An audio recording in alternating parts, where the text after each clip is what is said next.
뉴스 속 경제 이슈는 더 쉽고 깊게, 최신 고용 동향은 더 빠르게 전해드리는 고용브리핑 365 시간입니다.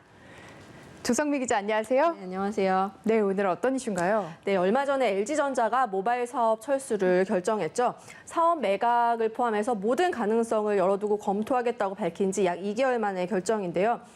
한때는 세계 시장 3위까지 오를 정도였지만 이제는 적자 규모가 5조 원에 달할 정도로 부진이 이어지면서 이제 더 이상 감당할 수 없다는 판단을 내린 것 같습니다. 이제 당장에 궁금증이 드는데 기존의 LG 스마트폰을 이용하던 분들은 어떻게 되는지, 이후 스마트폰 시장의 변화는 어떻게 될지 이슈픽에서 짚어보겠습니다. 네, 조 기자가 이야기한 대로 이 뉴스 듣자마자 LG폰 이용하시는 분들은 그럼 나 이제 서비스 못 받는 거 아니야? 이 부분을 걱정하시더라고요. 네, 그렇죠. 걱정이 크실 텐데요. 그렇지만 이제 고객 입장에서 크게 달라지는 부분은 사실 없습니다. LG전자는 국가별 기준하고 법령에 따라서 AS와 소프트웨어 업데이트를 일정 기간 지원하게 되는데요. 국내 소비자 분쟁 해결 기준에 따르면 스마트폰 품질 보증 기간은 2년, 부품 보유 기간은 4년입니다. LG전자는 이를 위해서 필요한 인력은 물론이고 기존 서비스 센터에서도 스마트폰 AS 업무를 계속 제공합니다. 기존에 출시됐던 스마트폰 부품 재고도 충분하다고 강조하고 있는데요. 소프트웨어 업데이트는 3년까지 가능할 것으로 보입니다. 네, 서비스가 계속된다고 하니까 참 다행이고, 또 하나 궁금한 점. 기존에 이미 만들어진 LG 스마트폰들이 있을 거 아니에요. 이건 어떻게 되는 겁니까? 네, 이런 재고, 떨이 제품을 노리는 분들도 계실 텐데요. 이 통사들 역시 이제 시장 철수를 결정한 LG전자 스마트폰의 마케팅 지원을 이제 꽤 확대하고 있습니다.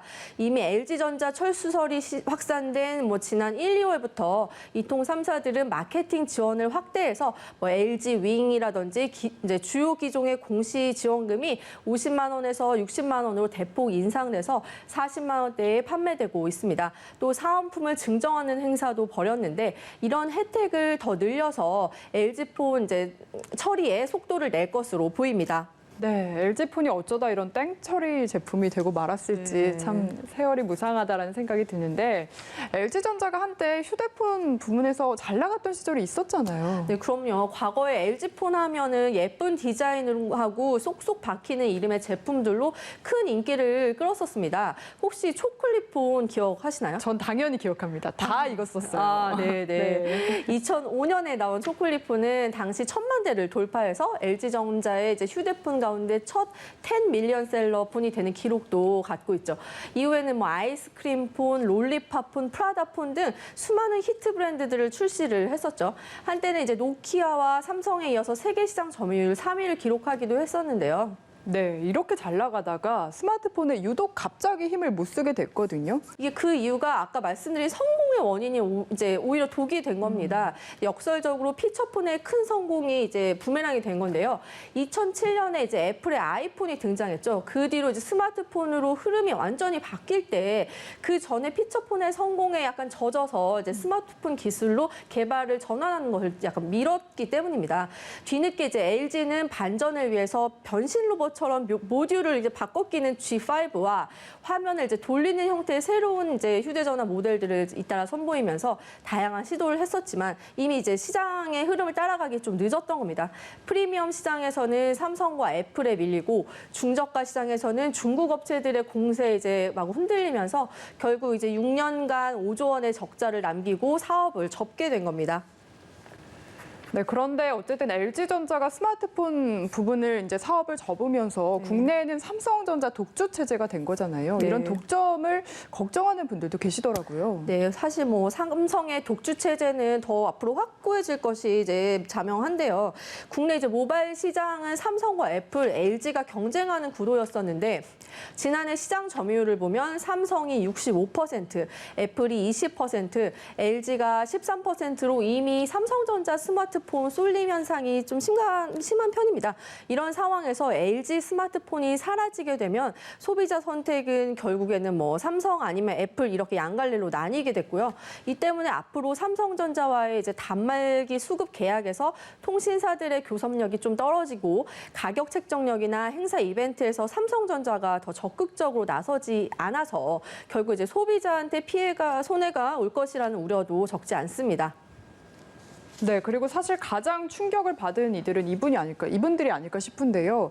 LG전자 이 스마트폰 사업 부문에 3,000명 넘는 정규직 직원들이 있는 걸로 알고 있거든요. 이 부분은 어떻게 되는 겁니까? 네, LG는 지난 1월에 이제 매각까지 포함한 사업 조정 계획을 발표를 하면서 고용 유지를 계속 약속하고 있습니다. 모바일 사업부 직원 3,000여 명을 대상으로 어떤 사업부로 가고 싶은지 이제 수요 조사를 꼼꼼히 벌이고 다른 사업부로 재배치하고 핵심 기술 연구 개발은 이제 앞으로도 계속 한다는 방침입니다.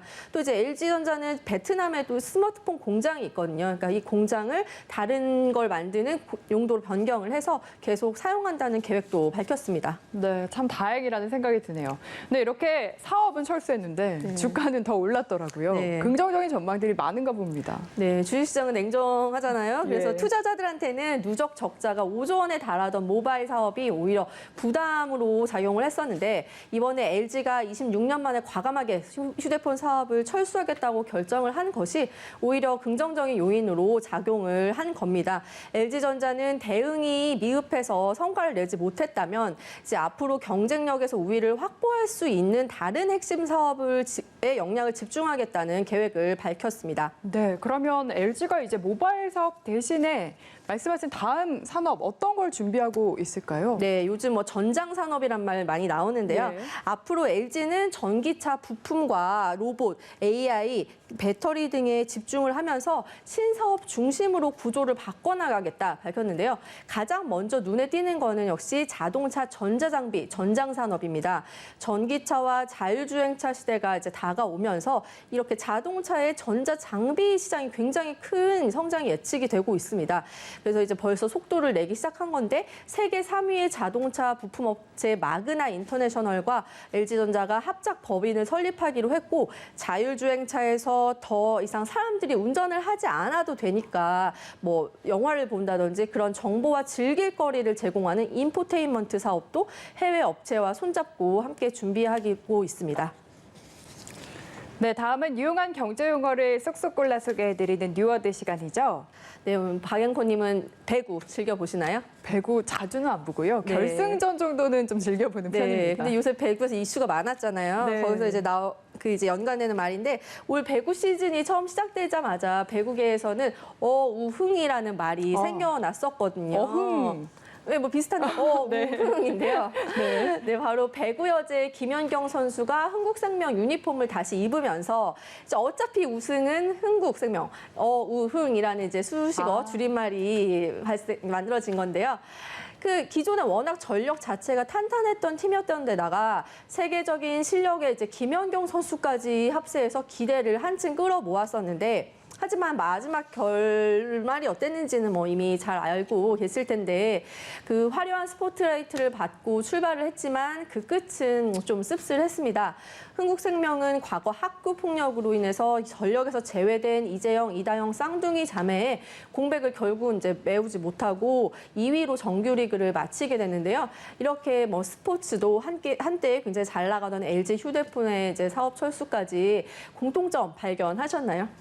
네, 시작이 화려하다고 해서 그 끝도 행복하기란 정말 쉽지 않다라는 공통점이 있는 것 같은데요. 그만큼 더 시대의 흐름을 읽는 눈과 마음이 필요하다는 생각이 듭니다. 오늘도 조성미 기자와 함께했습니다. 고맙습니다. 네, 감사합니다.